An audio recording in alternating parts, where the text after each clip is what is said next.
She's too small for the Barrett. Watch her dislocate a shoulder." Laughter rippled across the range as Jane lowered herself behind the massive 50 caliber rifle. Even the instructors smirked, except one. Chief Rivera, a SEAL veteran with 2 decades in the field, narrowed his eyes and leaned into his binoculars. The first shot cracked like thunder, dead center. The laughter died mid-breath. By the 6th round, silence gripped the entire range. Every Marine stood frozen as the Barrett roared in her hands like it belonged there. What they didn't know, what even the chief didn't yet realize, was that Jane carried a darker secret. A confirmed kill mark at 3,247 meters. 2 miles. Impossible, but true. How did she master it? This is VeteranBiker. Comment 1 if you're new, 2 if you've been with us, 3 if you ride with us every week. Like, subscribe, and stay to the end. RPG on the ridge. The warning tore through the convoy's radio net just as a column of dust exploded in front of the lead vehicle. Trucks slewed sideways, brakes screeching against the hard-pan road. Gunners swung their barrels toward the high ground, but the ambush was already in motion. Muzzle flashes ripped across the slope, kicking bursts of dirt into the air. Automatic fire slammed into windshields, cutting down drivers before they even knew where to aim. The desert plain that had been empty seconds earlier was now alive with chaos. A dozen insurgents poured fire from concealed scrapes in the earth, their weapons tearing long arcs across the convoy.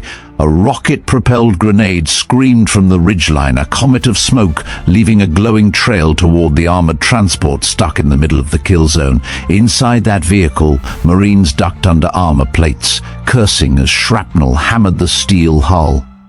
One of them shouted for air support, but everyone knew it would take too long. They were pinned, exposed on a barren stretch of road, with nothing but heat haze between them and death. Then something else cracked across the sky. Not the sharp chatter of Kalashnikovs, not the hollow thud of mortars. This was different, deep, concussive, like thunder splitting stone, a single shot. Up on the ridge, the man with the launcher dropped where he stood. One moment his shoulder braced the tube, the next his body folded as if the ground had been pulled from under him. The rocket he'd been about to fire clattered harmlessly to the sand. For a heartbeat, everyone froze. Insurgents turned their heads, trying to locate the impossible source. The Marines stared at the smoking crater where their killer had stood, and then it came again, the boom of a heavy rifle rolling across the valley like a drumbeat. Another fighter spun backward, chest torn open before he hit the dust. The shooters on the slope hesitated. That hesitation cost them. 3 more fell in rapid succession, their silhouettes collapsing in strange, puppet-like spasms as bullets reached them long before the sound arrived. The surviving Marines scrambled to take advantage. The convoy gunners swung back into action, spitting tracer lines into the ridgeline. But it was clear someone else had already seized control of the battlefield. Whoever was firing from beyond visual range was tearing the ambush apart, one body at a time. On the floor of the desert, tucked against a wind-carved rise, a lone figure lay stretched behind a Barrett 50 caliber. Jane pressed her cheek into the stock, eyes steady behind the cracked remains of an optic she'd adjusted by memory alone. Heat shimmer distorted the valley, but she didn't need a clear picture. Years of training let her read the terrain in outlines and mirages. Her breathing never wavered. She guided the crosshairs a fraction to compensate for the gust cutting across the canyon, then pressed the trigger. The recoil thundered into her shoulder, a familiar punch. Another enemy on the ridge crumpled, rifle falling uselessly down the slope. Around her, spent casings glowed in the sun, ringing as they piled into the sand. Jane shifted the bipod a few inches, realigned, and worked the bolt with mechanical grace. For her, this wasn't fury or panic. It was calculation. Every shot a problem to be solved. Every pull of the trigger a decision weighted in seconds. The Marines below didn't know who she was, All they understood was that someone unseen was rewriting their fate. Panic drained from their faces, replaced by stunned disbelief as more threats fell silent under her rifle. The ambushers tried to regroup. A machine gun team dragged a belt-fed weapon toward a higher berm, hoping to rake the vehicles below. Jane tracked them calmly. She waited until the loader leaned to feed the ammunition, exposing his torso, then fired. The round smashed through both men in a single line. The weapon clattered down the rocks, harmless. "Where the hell is that coming from?" a Marine yelled from the convoy, voice almost swallowed by the desert wind.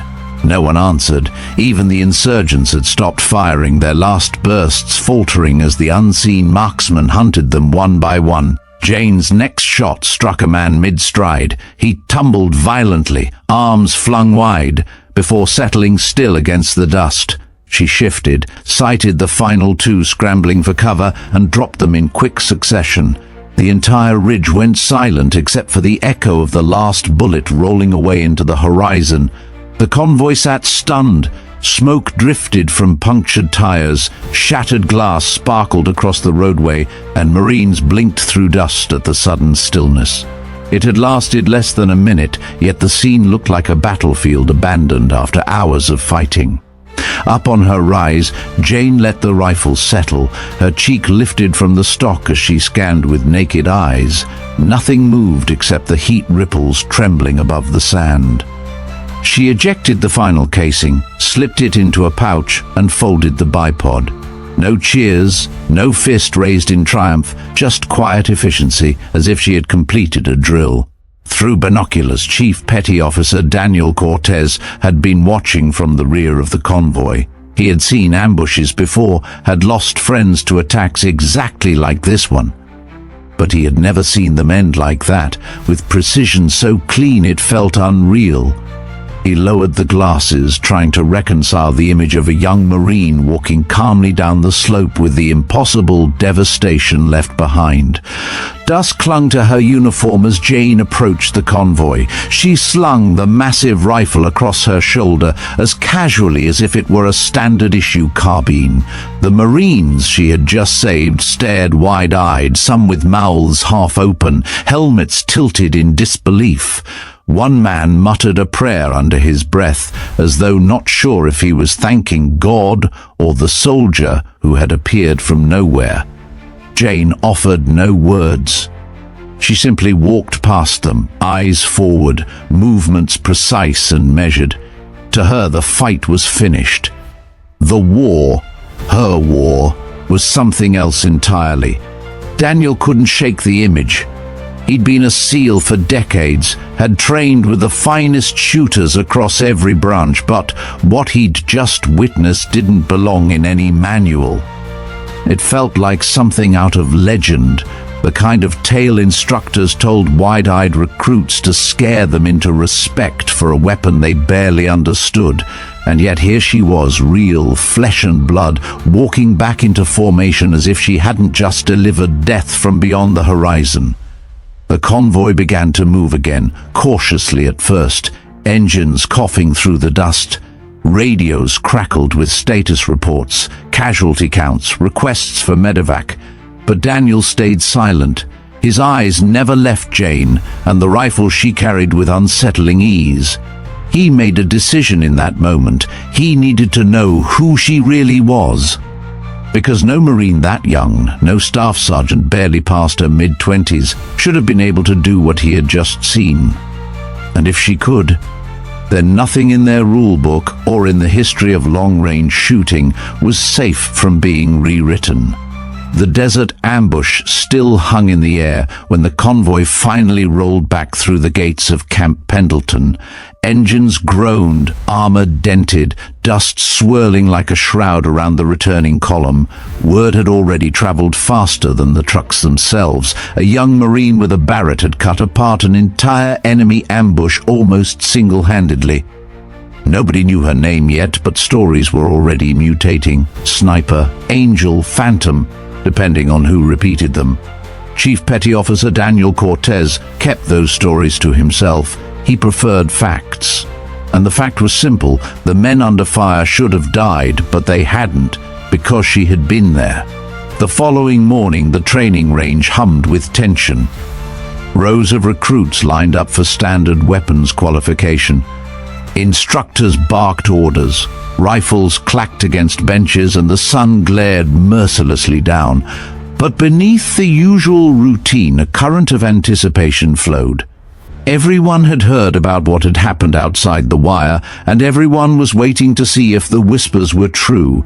Jane stood at the farthest lane, helmet tucked under one arm, expression unreadable. She looked like any other Marine, sweat on her brow, boots caked with sand, the stiffness of someone who'd barely slept. Yet every pair of eyes on the line seemed to be anchored to her. At the command, rifles snapped into position, triggers squeezed, a volley of shots echoed across the barren flats, kicking dust from targets 800 meters away. Instructors strode behind the line, correcting stances, shouting over the clamor. When Jane's turn came, she lowered the Barrett to the bench. The weapon gleamed under the sunlight, massive, intimidating, more cannon than rifle. Even seasoned shooters hesitated before shouldering it. But she handled it with calm precision, running checks on the mount, the bolt, the bipod, the cracked optic. She had adjusted herself. Every movement was deliberate, economical, like ritual. Cortez watched through binoculars from behind the safety barrier. He had no official role that morning, but no one questioned his presence. His reputation was enough to silence curiosity. He wanted to see her in a controlled environment, to confirm that what he'd witnessed wasn't just a lucky break or adrenaline fluke. The rangemaster gave the signal. Jane settled prone, cheek against stock, eyes narrowing into the glass. Her breathing slowed. Around her, the world seemed to hush. The first shot detonated, a heavy blast rolling downrange. Through the spotting scope, Cortez saw the paper target flutter, a perfect puncture through its heart. No one cheered yet. One clean strike could be chance. Jane cycled the bolt, chambered another round. The second shot came 30 seconds later, identical in impact. Then a third, then a fourth. Each one tore through the same ragged hole widening at the center of the target. By the sixth shot, instructors had stopped moving. By the eighth, the chatter along the line had died entirely. Every eye, every scope, every breath was fixed on her lane. Cortez lowered his binoculars and looked at the Marines around him. Their expressions were a mixture of awe and discomfort, as if watching something that defied natural order. Jane didn't glance up. She fired again and again, rhythm steady, posture unchanging. 15 rounds in total, 15 rounds that landed as if guided by wires. When she finally set the weapon aside, the target downrange looked like it had been carved open by a drill. The silence was almost reverent. Then, hesitantly, scattered applause broke out. A few Marines clapped, others joined, until the sound swelled, but Jane only nodded to the rangemaster, detached, and began breaking down the rifle. The clapping faltered, confused by her indifference. Cortez stepped forward, weaving through the frozen crowd until he reached her bench. Up close, details surfaced he hadn't noticed before. Faint squint lines etched near her eyes from long hours behind optics, rough calluses along her trigger finger, the steady way she breathed even while dismantling the massive weapon. Not nerves, not adrenaline, conditioning, outstanding shooting, he said evenly, extending a hand. Chief Petty Officer Daniel Cortez, Naval Special Warfare. She looked up, green eyes meeting his without hesitation. Respectful, yes, but there was steel behind them. She took his hand briefly. Staff Sergeant Jane, just doing what I was trained to do. Her voice carried a subtle accent, impossible to pin down, and a weight that didn't match her age. Cortez filed that detail away. "You've done more than training can explain," he replied, tone measured. "That kind of consistency doesn't come from boot camp." Jane resumed cleaning the rifle, careful strokes of the cloth along the bolt. "I had a good teacher. Family? My grandfather. The words were clipped, almost reluctant. Military?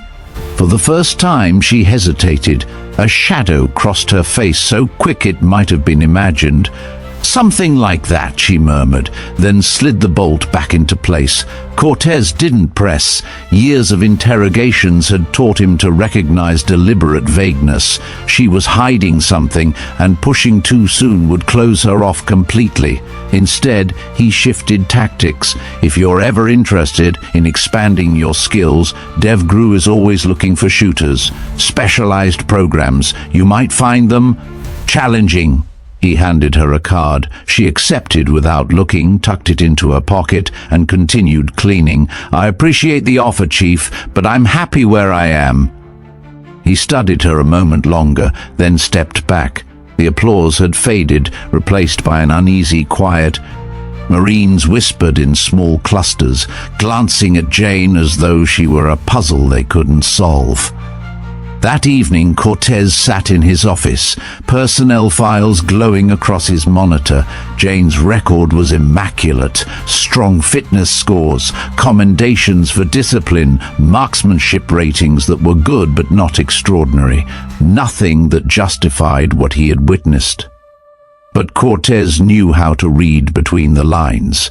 There were gaps, extended leaves listed as personal emergency multiple times over 4 years of service. No family issues on record to explain them. The absences lined up with periods when her units were inactive. He frowned, tapping the screen. People didn't just appear with skills like hers. Skills came from repetition, from exposure, from surviving under fire, and the way she had carried herself on the ridge wasn't new. It was memory. His instincts screamed at him. She had seen combat before, just not under a Marine banner. He leaned back, troubled. A shooter like that could be invaluable or dangerous, depending on which truth lay buried beneath the surface. Meanwhile, Jane kept to herself. On the track, she ran with metronome precision, stride never faltering even when others broke down gasping. In the gym, her routines were brutal, unflinching. During training exercises, she demonstrated tactical awareness that exceeded her peers, angles of movement that suggested instinct honed in real engagements, not theoretical drills. The instructors whispered to each other, unsettled. She reacted to complex scenarios with an almost eerie calm, as though she already knew what was coming. One exercise sealed it for Cortez, a close-quarters hostage drill, an instructor playing captor, a recruit designated as civilian. Marines usually followed protocol, slow advance, verbal commands, controlled takedown. Jane moved differently, fluid, silent, weapons snapping into line. One shot threaded the gap between hostage and captor, splitting the paper target's temple without grazing the mock civilian. The instructor blinked in disbelief. "Where did you learn that?" he demanded. Jane holstered her weapon, expression flat. "Practice!" But Cortez noticed what others missed, the faint tremor in her hands afterward, the distant flicker in her gaze. Not nerves, memory. He recognized it instantly, operators haunted by things they'd done, things they couldn't forget. Back in his office that night, he dialed a secure number. The voice on the other end rasped with familiarity. "Keller, Brian, it's Cortez. I need a favor." The old gunnery sergeant chuckled. "You only call me when you're stirring trouble, Chief. What is it?" Cortez explained carefully, framing it as potential recruitment interest. He described Jane's performance, her background gaps, the precision that didn't belong to someone her age. Keller listened in silence, then promised to dig quietly. When Cortez hung up, he stared at Jane's file once more. The unease didn't fade. If anything, it deepened. Because shooters like her didn't just appear out of nowhere. They were made. And whoever had made her had done it outside official channels. The armory smelled of gun oil and steel, a sharp metallic tang that clung to every breath.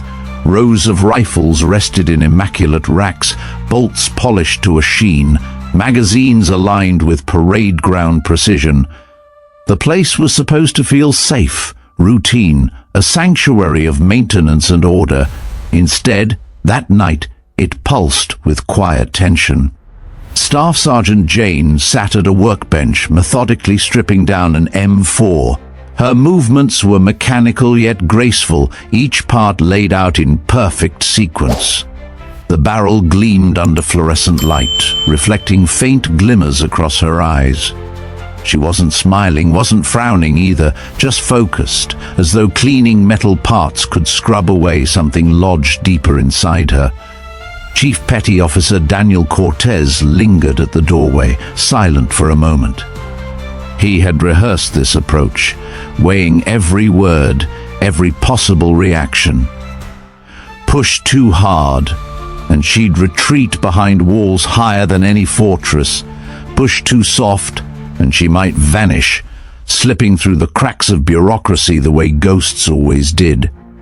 He stepped inside, boots scuffing against concrete. Staff Sergeant.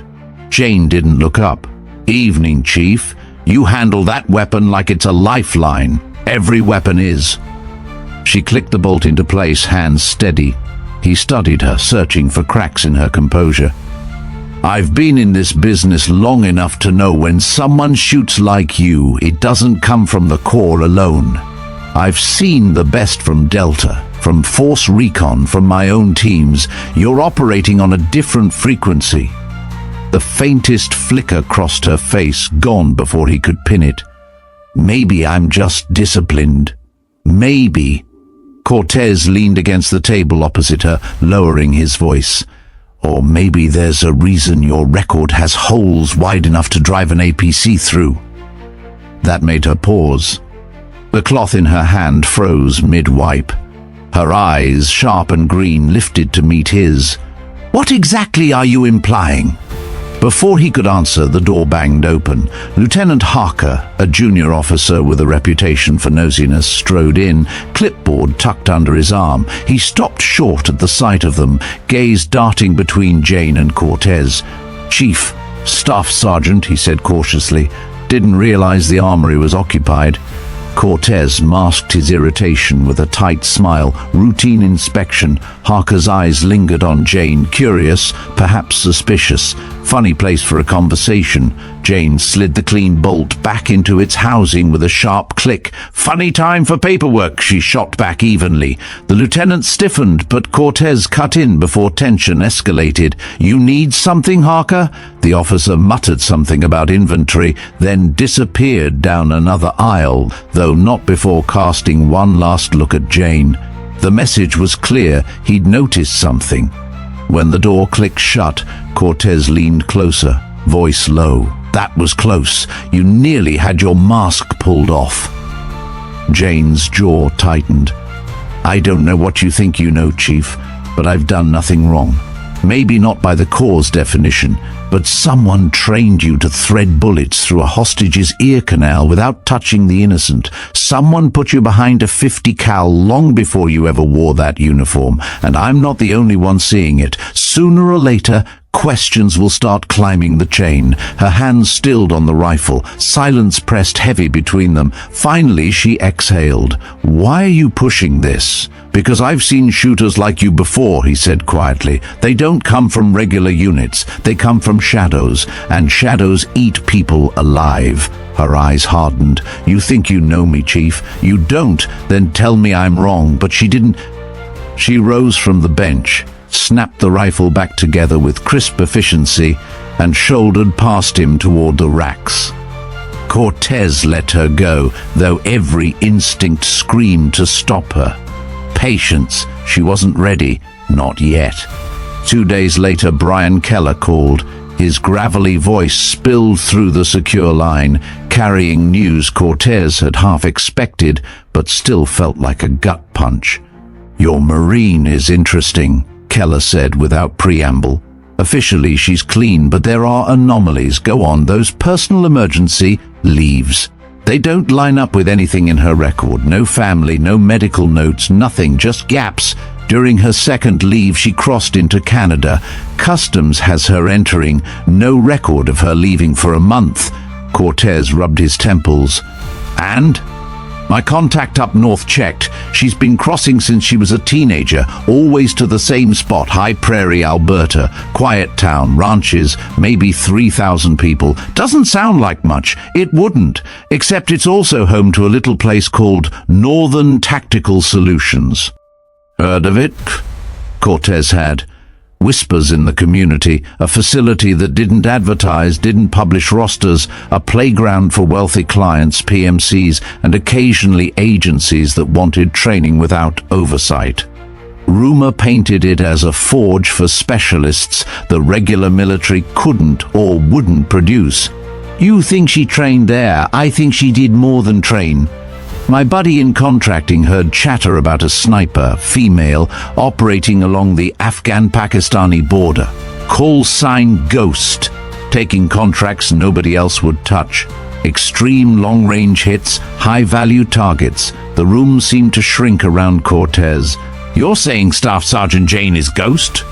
I'm saying the timelines match. Her leaves line up with those operations, and the way you describe her shooting fits like a glove.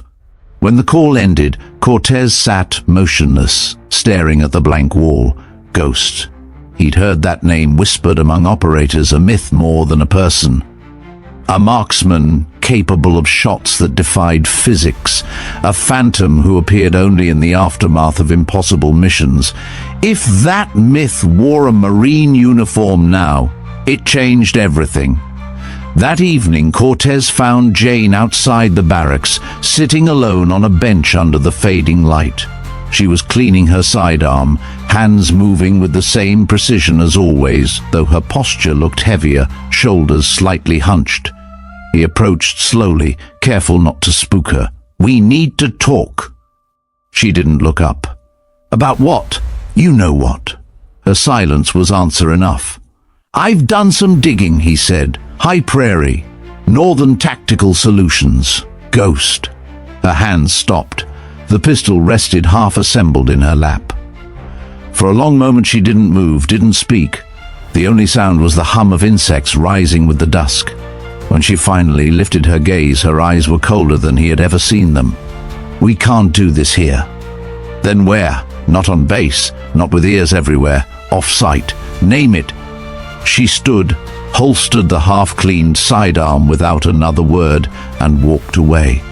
Cortez watched her disappear into the dimming light, heart hammering.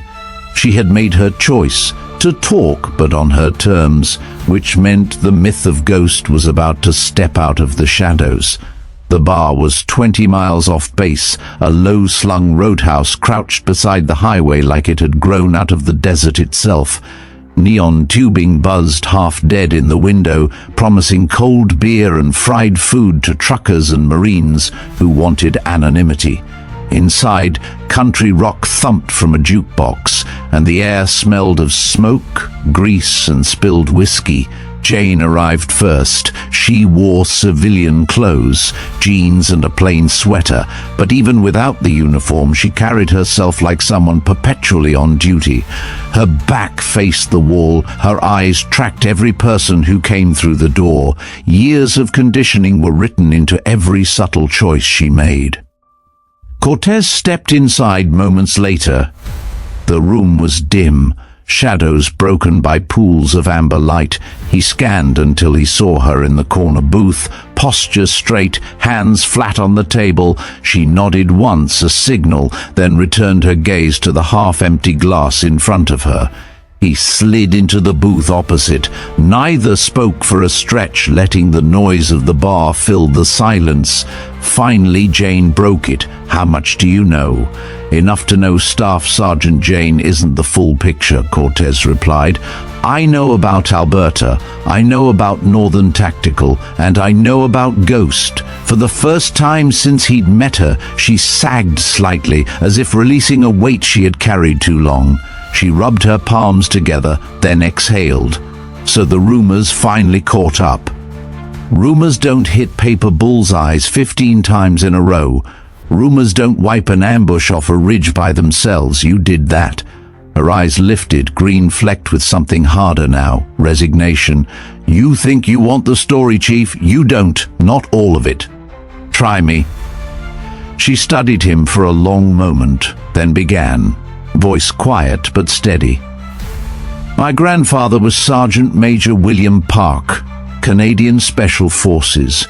He served in Korea, Vietnam, and half a dozen operations that never made headlines. When my parents were killed in a car crash, he raised me. But he didn't raise me like a granddaughter, he raised me like a recruit, shooting drills before school, fieldcraft on weekends. By 12 I could outshoot most grown men. She sipped her drink, expression flat. When I was 16, I started competing in precision rifle competitions. That's where an instructor noticed me. He wasn't military, not officially.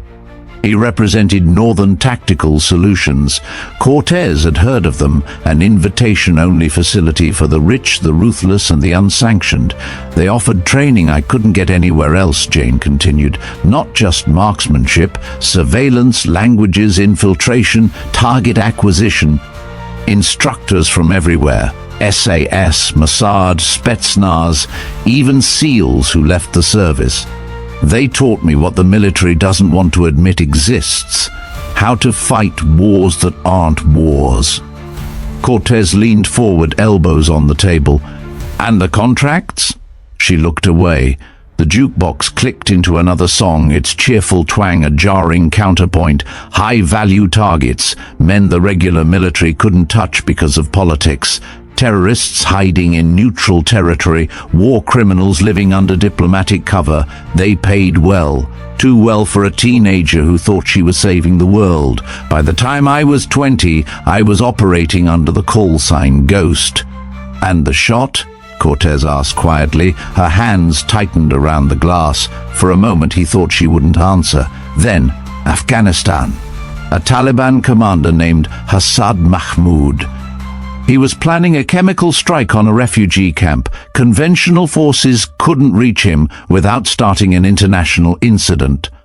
I spent 6 days crawling across mountains to get into position. The shot was over 3 kilometers, 4 seconds of flight time, 1 round, 1 man dead, thousands saved. Cortez let the silence breathe. He had heard stories of record shots, each one legendary in its own right, but hearing it from the person who had squeezed the trigger was different. Jane's eyes were distant, fixed on some memory he couldn't see.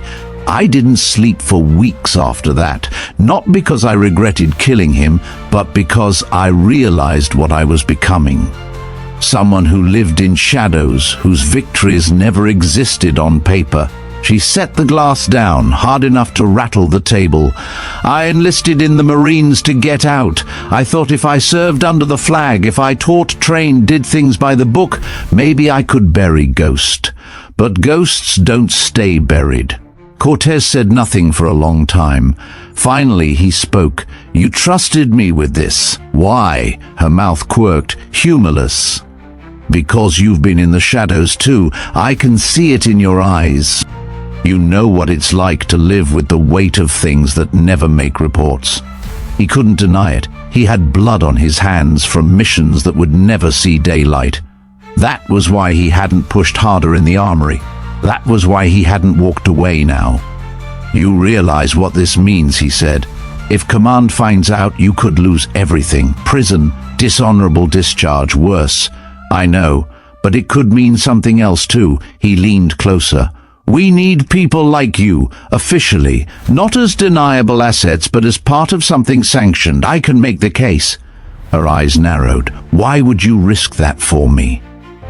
Because I've seen the kind of destruction people like Mahmoud can unleash, and I've seen the kind of precision you can bring to stop them. I'd rather have you on our side in the open than out there alone. She studied him, suspicion warring with something else. Hope, perhaps. What exactly are you suggesting? That we bring you in? Fold Ghost into Jane. Use your skills to train others, develop new doctrine, maybe even lead operations under the flag. No more hiding, no more deniability. For the first time she almost smiled, but it was fleeting. That's not your call, Chief. No, but I know someone who can make it. 2 weeks later, Cortez sat across from Admiral Victoria Monroe in a secure conference room at Naval Special Warfare Command. The Admiral was known for her razor intellect and her ability to balance on the knife's edge of legality when national security demanded it. Between them lay a thin file, Jane's official record. On Cortez's encrypted drive sat a thicker, darker file, everything Keller had uncovered, everything Jane had admitted. "This is quite a story," Monroe said after reading the summary. Her voice was calm, but her eyes were sharp. A Marine staff sergeant moonlighting as one of the world's most effective snipers. Under normal circumstances, this would be a court-martial and federal charges. "With respect, Admiral," Cortez replied, "her actions prevented civilian casualties that could have numbered in the thousands. She's not a liability, she's an asset. An asset who violated international law, military regulations, and possibly treaties," Monroe countered. "You want me to overlook that? I want you to recognize what she represents. She's already proven her loyalty. She chose to serve officially rather than continue in the shadows. If we cut her loose, we lose her skills and gain a rogue variable. If we bring her in, we gain the future of precision warfare." The Admiral leaned back, studying him. "And what do you propose we do with her?" "Create a program, extreme long-range precision, train snipers to engage beyond conventional limits. Use Jane's experience to develop techniques no one else has. In exchange, she gets immunity for her past and a legitimate future." For a long moment, Monroe said nothing. She tapped a finger against the file, eyes distant. "Finally, you're asking me to legitimize Ghost. I'm asking you to transform Ghost into a doctrine that saves lives." The Admiral closed the folder and stood. "I'll take it under advisement. In the meantime, Staff Sergeant Jane continues her duties. No contact with Northern Tactical, no mention of Ghost. Is that clear?" "Crystal." As Cortez left the room, he wasn't sure whether he had just saved Jane's career or placed her on a tighter leash, but one thing was certain: the decision was no longer in his hands. It rested in the halls of power, and in whether the military was willing to embrace a Ghost. 3 weeks after Admiral Monroe had closed that thin folder on the conference table, Cortez still hadn't heard a word. The silence gnawed at him. Decisions made at that level rarely moved quickly, but the stakes felt too heavy for patience. Jane continued her daily duties at Camp Pendleton, slipping back into the rhythm of instruction and routine drills, though Cortez knew every hour she lived with the weight of uncertainty pressing down. She didn't ask him for updates, and he didn't offer any. But every time their paths crossed, at the range, in the mess hall during morning PT, he caught a flicker in her expression, a mixture of guarded calm and quiet dread. Then the call came.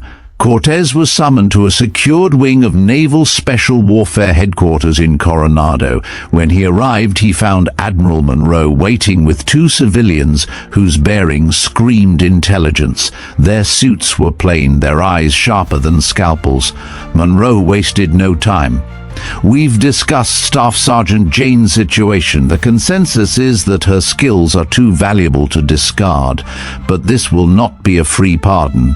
If she remains in service, it will be under strict oversight." One of the civilians leaned forward, voice clipped. "She will be transferred to a new joint task force. Precision operations in politically sensitive areas. She'll serve officially, but her past remains classified. Off the record, her previous actions will be reinterpreted as preparatory experience." Cortez kept his expression neutral, though relief washed through him. "So she stays," Monroe confirmed, "but on a leash. She must prove she can adapt her unconventional background to a sanctioned framework. Fail, and she's out, permanently." When Cortez told Jane, they met again in the armory. She was cleaning a standard-issue pistol, the same calm ritual she always turned to. He closed the door behind him before speaking. "They're giving you a chance," he said. Her hands didn't stop moving. A chance for what? To be useful or to be watched? Both. They're forming a joint task force, extreme precision operations. You'd be the founding member. That made her pause. Slowly she set the pistol down and looked at him. They want Ghost on the books. They want Jane on the books. Ghost disappears. A humorless smile tugged at her mouth. Ghost never disappears, Chief. Not really. Then maybe it's time she changes uniforms. For a long moment, she said nothing. Then quietly, what happens if I refuse? Court-martial, maybe prison. Best case, discharge with your record scrubbed. Worst case, you become a civilian target for every agency you've embarrassed. Her jaw tightened, but her voice stayed steady. Then I accept, but with conditions. He raised an eyebrow. Such as? No political assassinations, no missions that serve optics instead of lives. If I'm going to do this, it will be to prevent real threats, not to tick boxes for a briefing. Cortez nodded slowly. I'll pass it along, but you'll be playing by their rules from now on. Then let's hope their rules don't bury the truth. The transition began quietly. Jane's orders were cut, officially transferring her to a training detachment. In reality, she was relocated to a classified mountain facility in Colorado. The base looked unremarkable from the outside, just another cluster of barracks and warehouses tucked into alpine terrain, but inside, it was unlike anything she had seen, even at Northern Tactical. Ranges stretched for miles across valleys, with wind towers measuring currents invisible to the eye. Ballistic labs housed custom rifles built for distances that most military snipers never dared to attempt. When Jane arrived, 12 other operators were already there. They came from every branch: Army Rangers, Air Force pararescuemen, Marine Scout snipers, even one Coast Guard sharpshooter. All had reputations as expert marksmen. All were older, seasoned, decorated, and all stared at her with skepticism the moment she entered the briefing room. Cortez stood at the front, introducing the new program. You're here because you're the best. But we're about to push past what any of you thought possible. Long-range precision is no longer about a kilometer. It's about 2, 3, maybe more. Staff Sergeant Jane will be central to this effort. Her experience is unique. Learn from her. Murmurs rippled through the room. Jane could feel the weight of their doubt pressing like a physical force. Jason Hale, an Army Ranger with a square jaw and the swagger of 3 combat tours, finally spoke. With all respect, Chief, I've been shooting for 15 years. Never heard of anyone making hits past 2,000, and I sure as hell never heard of her. A few heads nodded in agreement. Jane didn't flinch. She let the skepticism hang in the air, then said evenly, "You'll hear soon enough." That afternoon, she led them to the long-range facility. Targets dotted the mountainside, white squares nearly invisible to the naked eye. Gusty winds cut through the valley, shifting directions without warning. Jane selected a custom, .50 caliber precision rifle, one designed specifically for extreme range. She lay prone, adjusted for conditions, and let the valley fall silent in her mind. The world narrowed to breathing, math, and steel. She squeezed the trigger. 4 seconds later, the spotting scope confirmed. Center hit. Another round. Another impact dead on. By the 5th, the target's center was obliterated. The team stood in stunned silence. Even Hale lowered his spotting scope, jaw tight. Lucky streak, he muttered, but his voice lacked conviction. Jane broke down the rifle with the same calm precision she had shown on the ambush ridge weeks earlier. Not luck, preparation, and you're going to learn how. Cortez watched the team carefully. Doubt hadn't vanished, but it had shifted into something else, uneasy respect. Over the next weeks, Jane began teaching. She explained the science of reading mirage lines, the art of predicting gusts across valleys, the psychology of waiting hours for a single moment. Her lessons weren't just about rifles, they were about patience, discipline, and the acceptance of responsibility. One evening, after a grueling day on the range, Hale approached her outside the barracks. His tone was different now, stripped of bravado. "I've got to know, how far have you really gone?" Jane studied him for a beat. "Far enough to know the Earth spins faster than you think." He frowned at the cryptic answer, then nodded slowly, realization dawning. "That's impossible." "Not impossible," she said, "just unforgiving." Back in Coronado, Admiral Monroe received progress reports with growing interest. Her skepticism had not disappeared, but the results were undeniable. The task force was shaping into something unprecedented. She called Cortez to her office. "Your gamble may pay off, Chief, but remember, if she falters, it's your career as well." Cortez met her gaze without hesitation. "Then I'll make sure she doesn't falter." The Admiral leaned back, expression unreadable. "For all our sakes, you'd better." The Colorado mountains were merciless that week. Clouds pressed low across the ridgelines, dragging ragged curtains of snow and sleet through the valleys. Wind howled like a predator, shifting without warning, snapping at flags that had been driven into the range to mark direction. The weather grounded helicopters, delayed supply runs, and turned every outdoor exercise into a battle against nature itself. For the task force, that was the point. If they couldn't shoot in chaos, they couldn't shoot at all. Jane stood at the firing line, breath fogging in the cold, as the team assembled behind her. Hale and the others looked less skeptical now, but still restless. They had accepted her skill. No one could argue after what they had witnessed, but skill was only half the equation. Could she lead? Could she pass on what she knew? Or was she just another lone wolf shooter destined to burn out? "Targets are set," Cortez announced, raising his voice against the wind. 1,800 to 2,600 meters. Conditions are unpredictable. You'll fire in pairs. Spotters, your job is as important as the shooters. A bad call means a miss. A bad miss means lives. Jane turned to the group. "You don't control the wind. You don't control the cold. You control yourselves. That's the first rule. Everything else is adaptation." They split into pairs, rifles settling onto bipods across the snow-packed line. Jane moved among them, correcting stances, adjusting optics, making them read mirage lines that barely shimmered in the frozen air. Hale drew the farthest target, nearly impossible in the crosswinds. His spotter called adjustments, but every shot landed wide, rounds digging into snowdrifts short of the steel. Hale cursed under his breath, jaw clenched. Jane crouched beside him, her voice calm. "You're chasing the gusts. Stop reacting. Anticipate. Watch the flags downrange, not just the one in front of you." Hale gritted his teeth. "Feels like guessing." "It's not guessing. It's trusting patterns. The mountain breathes. You have to breathe with it." He inhaled sharply, exhaled slower, eyes narrowing through the scope. The next shot punched steel, sending a faint clang back across the valley. Jane nodded. "Better. Now do it again."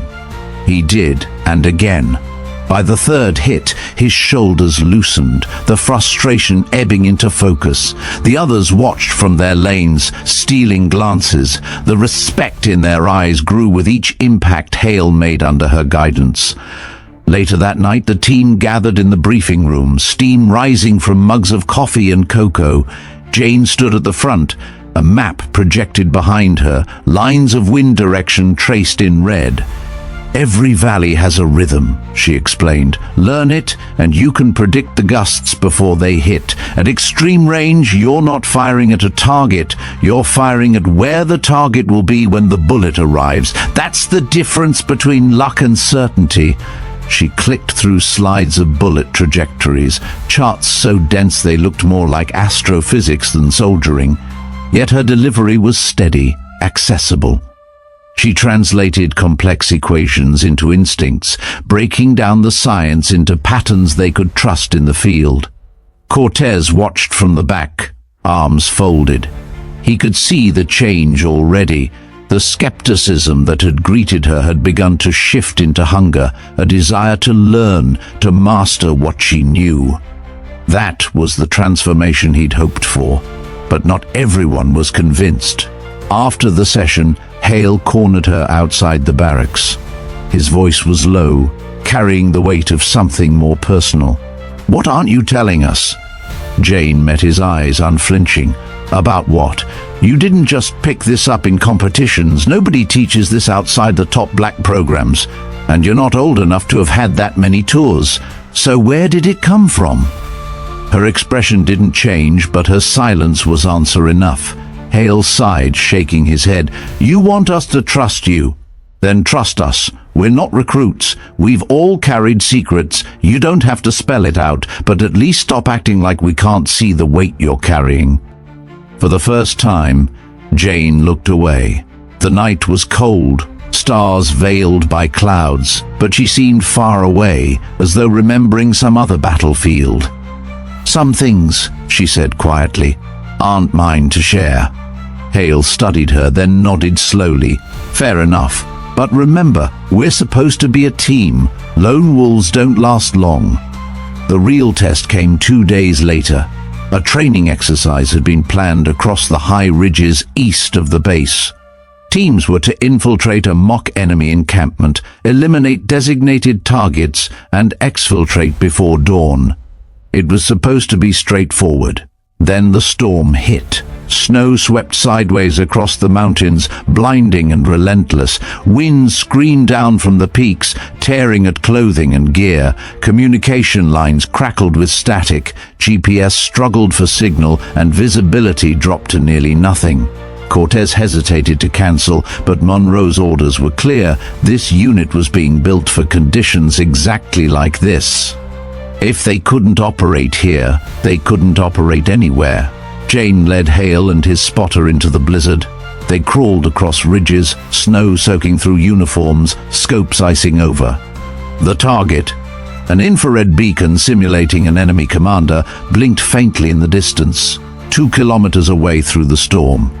Hale fought to line up, but the wind was insane, gusts slamming into the rifle like invisible hammers. His spotter called corrections, but every round went wild. Frustration built. "We can't make this shot," Hale growled. Jane's voice cut through the storm, sharp and commanding. "Stop listening to the wind in your ears. Watch the snow drift. The storm tells you what it's doing." He blinked, confused. She grabbed his shoulder, steadying him. "You have 4 seconds of flight time. Imagine where the snow will be, not where it is. Fire into the future." Hale swallowed, adjusted and fired. The round screamed into the whiteout, invisible. Seconds stretched, then the beacon winked out, struck dead center. The spotter exhaled a curse, stunned. Hale stared through the scope, disbelief etched across his face. Jane's voice was calm. "That's how you make the impossible possible. Remember it." The radio crackled, target neutralized, exercise complete. When they trudged back to base hours later, frozen and exhausted, the mood was different. Hale clapped Jane on the shoulder, a gesture of respect. The others gave her space but watched her with a new understanding. She had not only proved she could shoot, she had proved she could lead, and that she could pull others through the storm with her. In the debrief, Cortez addressed the team. "What you saw tonight is why we're here. The world doesn't wait for clear skies, it throws the worst at us and we adapt. Staff Sergeant Jane has shown you what that looks like. Learn it, live it." The room was silent, heavy with fatigue, but no one argued. They had been convinced the hard way. Later, alone in her quarters, Jane sat on her bunk, peeling off damp gloves. Her hands trembled slightly, not from cold, but from memory. Storms like that one had faces for her, ghosts of missions past, where every flake of snow had carried the weight of lives. She closed her eyes, forced the tremor to still, and reminded herself this was different. She was no longer alone. Outside, the storm raged on, but inside, something new had been forged. Respect, trust, and the fragile beginnings of a team. The call came at dawn, delivered not by Cortez, but by Monroe herself.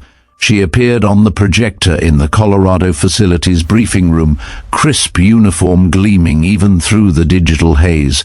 Her tone carried no room for argument. "You've trained long enough," the Admiral said. "It's time to put this unit into the field. The target is a weapons coordinator operating out of the Syrian countryside. Intelligence indicates he's arranging chemical shipments destined for civilian areas. Conventional intervention is impossible. The compound is surrounded by neutral operatives and local militias. Collateral damage would be catastrophic. Your task force is the only option." The room went still. The operators had expected this day, but expectation and reality were two different beasts. Hale exchanged a quick glance with Jane. No words were spoken, but the weight of what they had endured in the storm weeks earlier hung between them. Now the real test had arrived. Insertion was brutal. They parachuted under cover of night, canopies snapping in dry desert winds. The landing zone was miles from the target, forcing a 2-day movement across unforgiving terrain. Sand-scoured faces, rifles baked in the sun, and every step left them exposed to unseen eyes. Jane led the long march, eyes scanning ridgelines, senses alive to every shift in the air. Cortez shadowed the rear, ensuring no stragglers. Hale carried the heavy pack with the custom .50 caliber system, his expression set in grim determination. By the second night, they had eyes on the compound. Through night vision optics, Jane studied the cluster of buildings ringed with vehicles and guards.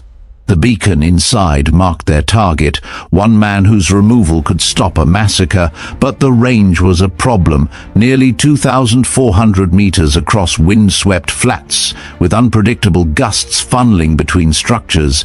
Even with her skill, it would be a punishing shot. The task force dug into position on a ridge. Spotters unpacked instruments, measuring mirage lines and thermal layers. Radios whispered with terse updates. The mission window was narrow. Once the convoy departed, the target would vanish. Jane lay prone, rifle steady, but something about the scene gnawed at her. She watched the guards, the pattern of movement. Children darted through the compound's alleys, chasing one another. Families were inside. "This isn't just a militant base," she murmured. Cortez crawled closer. "Civilians?" She nodded. "Plenty. If the shot's off by inches, if the round passes through, collateral's guaranteed." Silence stretched. Then Hale spoke, his voice taut. "Command gave us authorization. Take the shot." Jane didn't move. She let her cheek rest against the stock, breathing slow. Her finger hovered above the trigger. In her mind, she was back in Afghanistan, sight locked on Mahmoud across a valley. Back then, she'd been alone. The weight of the decision had been hers alone. This time, she wasn't alone. She had a team, and their eyes were on her. She whispered, "Not yet." Hale's jaw clenched. "We don't get second chances. If he leaves, then we wait for him to step clear." The argument simmered. Seconds ticked. Cortez broke the tension. "She's in command of the rifle." Her call. Jane forced herself to remain patient. Her scope followed the target as he moved between buildings, children darting near him. Minutes dragged. Sweat traced cold lines down her back despite the desert night. Finally, the man stepped toward a vehicle alone, pausing to speak with a guard away from the crowd. "Now," Jane breathed. She squeezed the trigger. The rifle thundered, recoil punching into her shoulder. 4 seconds later, the target dropped, crumpling beside the vehicle. Panic erupted in the compound, guards shouting, civilians scattering, but no innocents fell. "Target neutralized," the spotter confirmed, voice cracking with disbelief. The team exhaled as one. The shot had landed. The mission was a success. Extraction was chaos. Militias swept the area in search of the shooter, headlights stabbing across the desert, trucks fanning outward. The task force broke position, moving in silence through dunes, every step a battle against discovery. At one point, a patrol passed within 20 meters, searchlights sweeping dangerously close. Hale's hand twitched toward his sidearm, but Jane pressed a hand to his wrist, shaking her head. Her calm steadiness kept the group frozen until the vehicles rumbled past. When they finally reached the exfiltration zone, a silent helicopter skimmed low, rotors chopping the night. They piled inside, sand whipping around them. As the bird lifted, the compound shrank into the distance, chaos still spilling through its alleys. Inside the helicopter, no one spoke at first. Adrenaline still hummed in veins, hands shook despite gloves. Cortez finally broke the silence. "That's one for the record books. Clean kill, no civilian casualties." Hale gave Jane a long look. Respect gleamed where doubt had once lived. "You waited, you risked the window, and you were right." Jane only nodded, expression unreadable. But deep inside something shifted. She had trusted her instincts, trusted patience, and led her team without losing herself to the shadow methods she once embodied. Back at the Colorado facility, Monroe delivered her verdict. She stood at the head of the debrief table, flanked by the same civilians Jane had seen on screen weeks earlier. "The operation succeeded," Monroe said crisply. "Intelligence confirms the coordinator's death will disrupt planned attacks for months. More importantly, there were no civilian casualties. That outcome was not guaranteed." A gaze swept the room, finally settling on Jane. "Staff Sergeant, you hesitated. Some would call that a weakness, but in this case it demonstrated judgment. You didn't simply take the shot, you made sure it was the right shot. That is the distinction between a killer and a professional." The words landed heavier than praise. For the first time since Afghanistan, Jane felt validation from above, not condemnation. Still, Monroe's warning was clear. "But make no mistake, the margin for error in your future missions will be even smaller. We didn't build this unit for easy choices. We built it for impossible ones." That night, the team gathered without orders, crowding into the common room. Someone produced contraband whiskey, and glasses clinked against tin cups. The air was thick with exhaustion and exhilaration. Hale raised his glass toward Jane. To the ghost who waited, a ripple of laughter followed, warm instead of mocking. Jane shook her head but allowed the toast. For the first time, the nickname didn't feel like a chain, it felt like belonging. As the night wore on, Cortez pulled her aside. His expression was serious, though his voice stayed low enough not to carry. "You proved yourself today. To them, to Monroe. But don't think the eyes watching you are any less sharp. Some people in Washington are already asking if legitimizing Ghost was a mistake. You'll have to prove them wrong every single time." Jane met his gaze. "I know, Ghost may never disappear, but Jane can define her." Cortez studied her, then nodded. "That's exactly what you need to remember." The next morning, Jane stood alone on the firing line. The storm had cleared, the mountains quiet under a pale dawn. She raised her rifle, sighted downrange, and fired. The steel plate rang true, the sound rolling back across the valley. This time she didn't think of shadows. She thought of the team inside the barracks, sleeping off the adrenaline of their first mission. She thought of Monroe's words. She thought of her grandfather, the man who had taught her to hold steady no matter what. The shot echoed like a promise. The past had made her, but the future was hers to define. 2 months after Syria, the task force was summoned again. This time, the stakes were higher, the margin narrower, and the opposition sharper. The briefing came in a secure hangar, screens alive with satellite images of a rugged border town pressed against jagged mountains. Intelligence officers spoke quickly, flipping through overlays of truck convoys and weapons caches. "The target," Monroe said, her tone clipped, "is Abdul Rahman, a financier funneling arms to insurgents across 3 countries. He hides in civilian zones, moving constantly, using families as shields. Diplomatic efforts have failed. Our window is 48 hours. Jane studied the map. The compound sat on a slope above the market, packed with innocents. Any direct strike would be disastrous. Only one clean option remained, a shot from the cliffs 2 kilometers away. She exhaled slowly. When? Tonight, Monroe answered. The insertion was harsher than Syria. The team moved under moonless skies, scrambling over jagged stone ridges. Rocks cut through gloves, dust burned lungs, and the silence was absolute. Every stumble felt amplified, every shift of gear loud enough to betray them. Jane led point, night optics scanning for sentries. Hale trailed with the rifle case, his face grim but determined.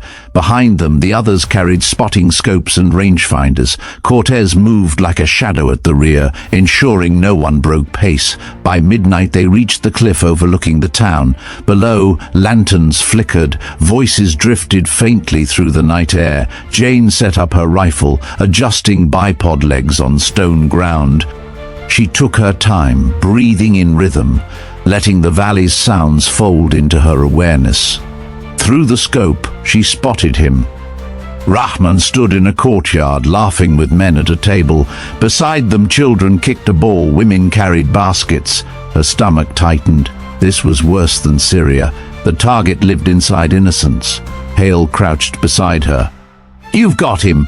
Not with them there. We don't get to wait forever. I won't shoot through children." The argument cut like the mountain air. Spotters exchanged nervous glances. Cortez crawled closer. "Your call, Jane." But Command's expecting confirmation. She stayed steady behind the glass, watching Rahman raise a glass of tea, listening to laughter carry into the night. Patience, she reminded herself. Ghost would have fired already. But Jane waited. Hours crawled. The team rotated spotters, eyes strained from staring through scopes. Cold seeped into bones. Nerves frayed. Finally, close to dawn, the chance came. Rahman rose, stepping into a side alley with only one guard. The children had drifted away, the courtyard empty. Jane adjusted, calculations running faster than thought. Wind, angle, distance, rotation, everything aligned. She fired. The guard fell first, clean headshot. Rahman staggered, hit through the chest, collapsing into dust. The compound erupted, shouts rising, but no innocents were touched. Target neutralized, Hale breathed, disbelief tinged with awe. The team pulled back, exfiltration already in motion, but the mission wasn't over. 2 hours into withdrawal, militia trucks appeared along the ridgeline. Engines growled, headlights cut the darkness, and armed men spilled out. Someone had tracked them. The task force scrambled for cover. Rifles barked, muzzle flashes split the night. Jane dropped behind stone, returning fire with precision, each shot snapping down an advancing figure. Hale crouched beside her, teeth bared. "We're pinned! Shift left," she ordered. "Draw them into the choke." They moved, using the rocks to funnel the militia into a narrow defile. Jane's rifle spoke steadily, forcing the attackers to keep heads low. The rest of the team coordinated with ruthless efficiency, cutting down anyone who pushed forward. But ammunition dwindled, radios crackled with static, extraction was delayed. Jane's heart pounded, but her focus sharpened. She spotted the militia leader rallying men from a truck bed. One chance. She steadied, inhaled, and fired. The man dropped, chaos rippling through the attackers. Confusion spread, discipline shattered. Within minutes, the fight broke. Survivors fleeing into the hills. Silence fell heavy. Smoke drifted from barrels, the acrid smell of cordite filling the air. Cortez's voice broke the quiet. "Everyone up, we're moving before they regroup." By the time they reached extraction, dawn painted the mountains in pale gold. The helicopter swooped low, rotors thundering, and the team clambered aboard. Exhaustion settled, but the adrenaline still burned. Hale slumped against the wall, eyes shut. Then he opened them and looked at Jane. "That hesitation back there saved those kids. And that shot at the end saved us. You're proving this team belongs." She met his gaze but said nothing. Inside, relief mixed with unease. Every decision carved scars: wait too long, lives lost, shoot too soon, innocents killed. She had chosen balance, but the weight was still hers to carry. Back at Colorado, Monroe listened to the debrief in silence. When it ended, she leaned forward, fingers steepled. "You succeeded, twice, but make no mistake, the moment you hesitate too long, people will die. The moment you pull too fast, innocents will die. You're walking a blade's edge." Jane's jaw set. "That's the job. We knew that when we signed on." Monroe studied her, then gave a curt nod. "And you've earned your place. But ghosts have long memories, Staff Sergeant. Don't forget that." The room emptied, leaving Jane alone with Cortez. He rested a hand on her shoulder. "You're doing it. You're turning Ghost into something real, something better. But every step is watched. Remember that." Jane nodded, eyes distant, thoughts on the mountain, on Rahman, on the children playing in the courtyard. Her path forward was clear. She could no longer deny Ghost existed, but she could choose what Ghost meant, and that choice would define not just her, but every sniper who followed. The order came with no build-up, no warning. Cortez summoned the task force to the Colorado facility's main briefing hall, where Admiral Monroe waited with an expression colder than the snow still clinging to the ridges outside. Two men in dark suits stood beside her, their posture screaming intelligence. "This mission," Monroe began, "is unlike anything you've faced before. A high-value target, codename Falcon, is coordinating terror networks across 3 continents. He moves constantly, shielded by loyal fighters and hidden within cities where civilians form his armor. Intelligence has tracked him to a fortress compound in the Caucasus Mountains. Conventional forces cannot touch him. This task force will." Satellite images filled the screens, jagged ridgelines, switchback roads, a fortress dug into stone. Guard towers, vehicle convoys, and layers of security surrounded the place. At the center, Falcon. The shot distance, Monroe said, is extreme, over 3 kilometers. Winds are brutal, terrain unforgiving. You will not get a second attempt. If you fail, Falcon vanishes. If you succeed, networks collapse, saving thousands. Her gaze fixed on Jane. "The shot will be yours." Deployment was immediate. The team flew under cover of storm clouds, helicopters skimming peaks before dropping them miles from the fortress. Snow lashed their faces as they trudged through forests, boots crunching on crusted drifts, breath pluming in the frigid air. Jane carried her custom rifle across her shoulders, weight familiar but heavier than ever. Every step reminded her of the distance she had traveled. From child prodigy to ghost, from ghost to marine, and now to the point where the world demanded a miracle. By the second night, they reached their overwatch position. The fortress loomed across a valley, its stone walls lit by floodlights, guards pacing in mechanical rhythm. Jane crawled into position, body pressed against frozen ground. Hale set up beside her, spotting scope ready. The rest of the team formed a perimeter, eyes outward, every man and woman silent under the weight of what was coming. Through her scope, Jane found him. Falcon sat in a courtyard surrounded by lieutenants, a fire pit casting flickering light across his face. He laughed, gestured, drank tea. He looked ordinary. That was the danger, ordinary men who commanded extraordinary violence. Hale muttered, "Range, 3247 meters. The number hit like a hammer, the same distance as Mahmoud in Afghanistan, the same shot that had haunted her for years." The wind howled across the valley, snatching at flags, sending snow spiraling. Jane adjusted calculations, factoring spin drift, temperature, elevation, the Earth's rotation itself. Her notebook filled with numbers scrawled by frozen fingers. Every correction carried lives. Cortez crouched behind her. "We have authorization, but this is your call. You fire when you decide." Jane pressed her cheek against the stock. Her heartbeat slowed. Through the scope, Falcon's face swam into sharp clarity, then blurred as heat shimmer wavered. She remembered Mahmoud, remembered the emptiness afterward. This was different, she told herself. This was sanctioned. This was under the flag. Still, the weight crushed her. She whispered to Hale, "Spot me. Wind 5 left, too high. Send it." She inhaled, held, exhaled. Halfway, her finger tightened. The rifle thundered. 4 eternal seconds later, Falcon's head snapped back, body collapsing into the fire pit. Chaos erupted. Guards screamed, weapons raised, floodlights slicing the night, but the fortress was already cracking. Without Falcon, the network would shatter. "Target neutralized," Hale said, voice hushed. Their victory lasted seconds. Floodlights pivoted outward, catching movement. Trucks roared to life, headlights stabbing into darkness. Sirens wailed across the valley. They had been spotted.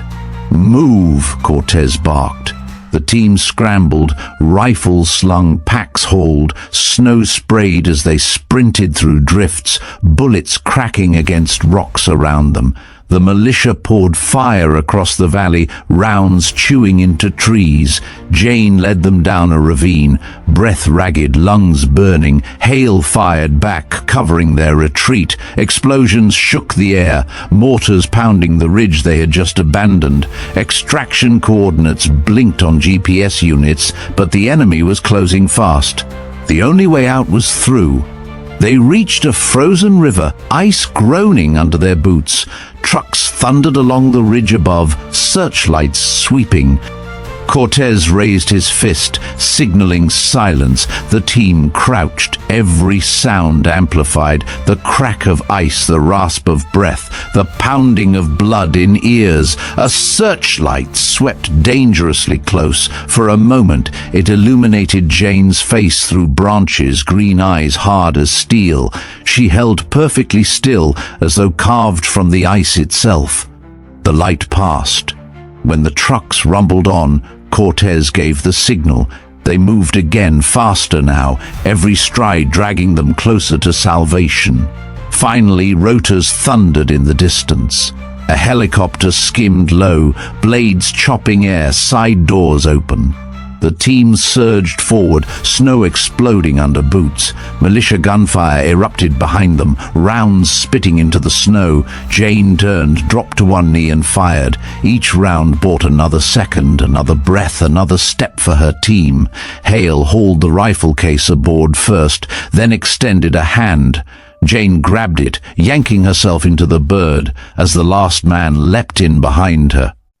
The helicopter banked hard, climbing into the storm. Below, the fortress shrank into chaos, guards firing blindly at the sky. Falcon was gone. His empire would crumble. The mission was over. Back in Colorado, Monroe faced them once more. Her eyes moved from one operator to the next, lingering on Jane last. "You did it," she said simply. "The shot was confirmed. Falcon is dead. His network is unraveling. This task force has proven its worth." She paused, then added, "But it came at cost. You were nearly overrun. Every mission will be this way. Impossible odds, impossible choices. You've earned respect, but respect won't protect you next time." Her gaze hardened. "The world is already whispering about your unit. They call you shadows in daylight, and they're looking at you, Staff Sergeant Jane, as the one who defines its soul. Choose carefully what that means." That night, the team gathered in the barracks. Hale clapped Jane on the shoulder. "That was the cleanest shot I've ever seen. You carried us out of there." She shook her head. "We carried each other." Cortez raised a glass of contraband whiskey, repeating the words he had spoken months before. To Jane, who turned ghost into something that finally has a name. The toast echoed, glasses clinking. Jane allowed herself the faintest smile. Later, alone, she opened her notebook. The page from the mission was smeared with cold ink, calculations blurred by her gloved hand. She stared at it, remembering Falcon's collapse, remembering the firelight flickering against stone. She thought of her grandfather, of Northern Tactical, of Afghanistan. She thought of the faces of her team, alive because of choices she had made, and she knew, finally, what Ghost meant. Not a shadow in the dark, not a nameless rumor whispered in war zones. Ghost was proof that impossible shots could be made in the light, under a flag, with accountability. She closed the notebook, exhaled, and looked out at the Colorado night. Snow fell quietly, soft against the barracks roof. The past was part of her. The ghost would always be part of her. But now she had shaped it into something greater, and for the first time, she felt peace. The snow still falling outside those Colorado mountains marked more than the end of a mission. It marked the rebirth of a legend. Jane had once been known only as Ghost, a sniper whispered about in rumor, a phantom who delivered impossible shots and then disappeared into the dark. But Ghost was never supposed to survive forever. What endured was something stronger, a Marine who chose not to hide in the shadows, but to step into the light, carrying the same precision, the same discipline, but bound now by honor, accountability, and a team who trusted her with their lives. The 3,247-meter shot against Falcon wasn't just another entry in the history of warfare. It was proof that the limits we imagine are only barriers waiting to be broken. Proof that one person's skill, tempered by patience and guided by conviction, can tilt the balance of an entire conflict. Her story reminds us of something deeper, that the true measure of a warrior isn't just the kill shot, but the restraint, the choices made in those impossible seconds before the trigger breaks. That is where character lives, between action and hesitation, in the razor's edge where lives hang in the balance. And now, her legacy isn't just hers. It belongs to every Marine and soldier she trains, to every mission her task force undertakes, to every life saved because she chose the harder path. Here at VeteranBiker, we bring you stories like Jane's, stories of sacrifice, precision, and the courage to stand where most would fall. If her journey gripped you, if her shot made your heart stop for 4 long seconds, then subscribe, share your thoughts in the comments, and ride with us into the next story. Thank you for watching VeteranBiker. We'll see you in the next mission.